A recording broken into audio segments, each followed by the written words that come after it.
imaginer son nouveau Monster 1200R, Ducati ne s'est pas contenté de travailler sur les performances. Si la ligne générale est conservée, le style évolue tout de même avec une fourche inversée plus haute en finition noire. À l'arrière, la boucle est totalement repensée et significativement allégée. Elle accueille désormais un support de plaque classique, des encoches remplacent les poignées pour le passager, la selle qui ne se règle plus s'élève nettement en gagnant 45 mm de hauteur, la grande platine de repose-pied est supprimée et laisse sa place à des supports classiques avec des éléments sportifs et non plus amortis.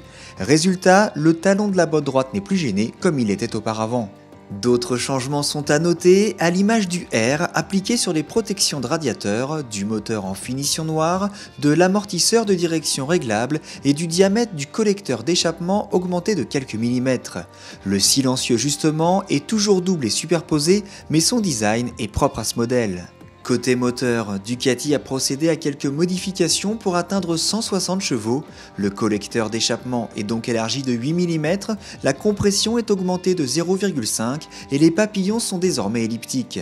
Sur le papier, la R gagne 25 chevaux par rapport à la version standard et 15 par rapport à la S.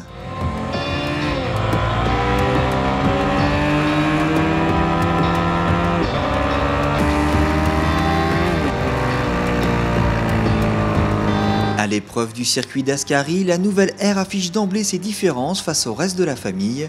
La puissance et la compression augmentée n'empêchent pas le Twin de rester souple, mais il ne faut pas hésiter à aller taquiner le régime maximal pour qu'il s'exprime sans retenue. Si l'absence de shifter est contrariante, le gros bicylindre pardonne les petites erreurs avec sa large plage de disponibilité. Il ne se montre jamais violent même lorsqu'on ouvre en grand et sa sonorité reste assez discrète pour une Ducati. Le large guidon contribue à la bonne maniabilité de la Monster 1200R même s'il n'est pas très approprié sur circuit. On ne force jamais pour passer d'un angle à l'autre tout en restant suffisamment sur l'avant pour maintenir de bons appuis dans les courbes rapides. De son côté, le freinage combine avec réussite puissance, facilité et finesse du dosage. En finale, il n'y a que peu de choses à reprocher à la Monster 1200R, celle qui avait lancé la catégorie des roadsters retrouve son âme de jeunesse. Tout est là, la vivacité de la partie cycle, des dimensions et un poids réduit, un moteur puissant.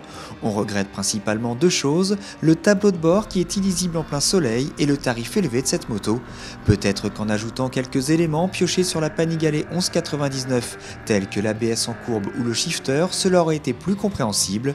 Quoi qu'il en soit, cette M1200R est la plus monster de la gamme, les fans devraient apprécier.